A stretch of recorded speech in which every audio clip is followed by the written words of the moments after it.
I had the privilege to start many things in my life, pioneering, so to speak. That's why this podcast is called Pit Stop Pioneers, because I had some people already, friends that I had a conversation with, one-on-one, I call it. And there will be some more. And here we go again. It's the geese. I don't know if you can hear that. Oh, man. Anyway, and so with starting something, it's like this. It's like you have an idea. Sometimes it doesn't even get off the ground. The idea is the idea, and that's it. Maybe you can hear that now.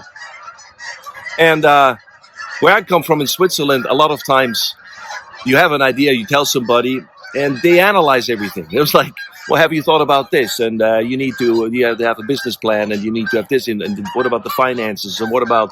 And I'm like, whoa, man, I'm not even there. I just have an idea. I just want to share it. And if you don't watch out, you get discouraged before you even start anything. Here in America, it's a little different. Everybody seems to be super excited if you have an idea.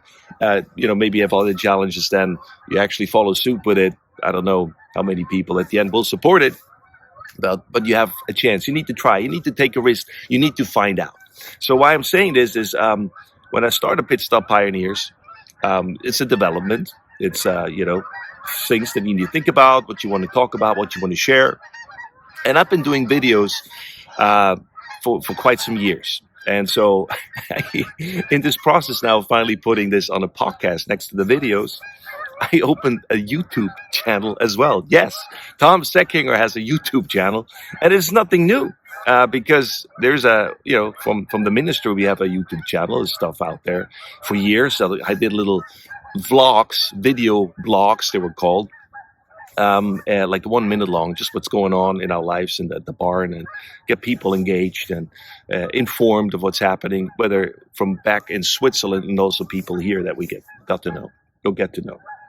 And so I finally thought, like, okay, I do the social media and I do the podcast now, but I also let's try the YouTube. Just put the videos out there, see what happens.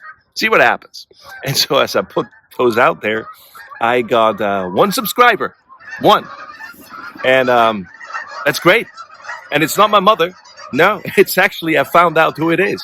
Somebody at work told me, man, I watched your videos on YouTube. And this is different because I had, as a youth pastor, I had I had a mom at one point approach me. He's like, my son saw you on YouTube. I'm like, I'm not on YouTube. What are you talking about? That was years ago. And, we did video clips. It's just a project. Because a friend of mine is a filmmaker.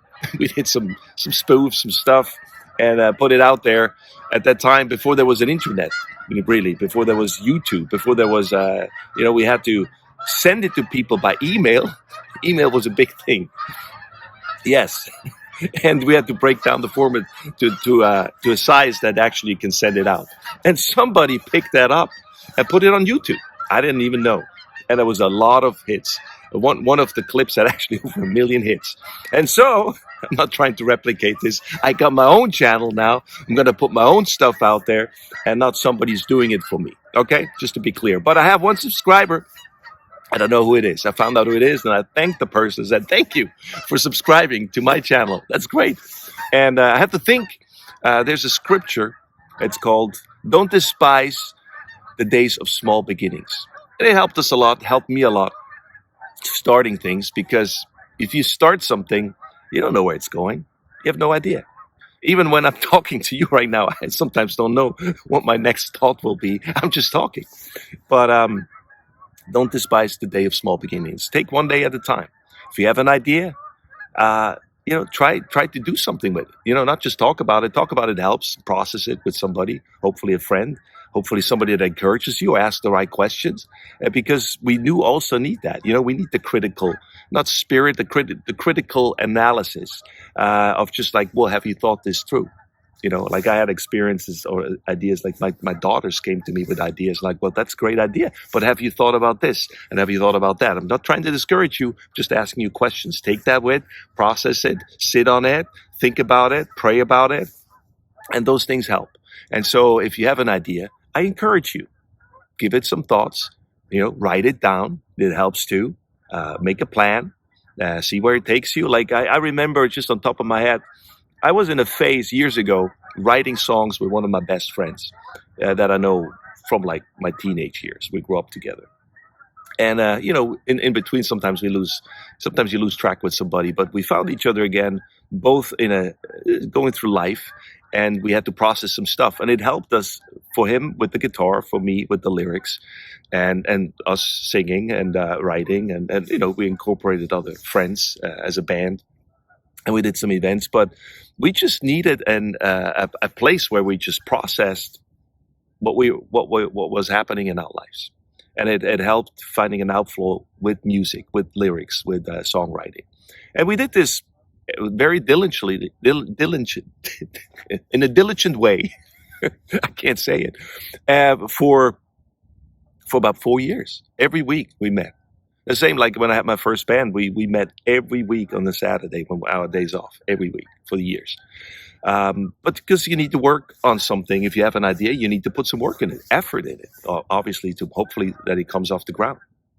And so with my friend, I did this for years, and then we started to, it was just for us. I had no ideas. We had no plan other than just write songs. And it helped us. And then we shared it with some of our friends, and they encouraged us, hey, why don't you share it with more friends? Why don't you just do some concerts?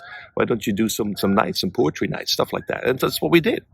And so then it just takes on a life on its own. Sometimes we can't plan it all through, but it starts with a spark. It starts with an idea.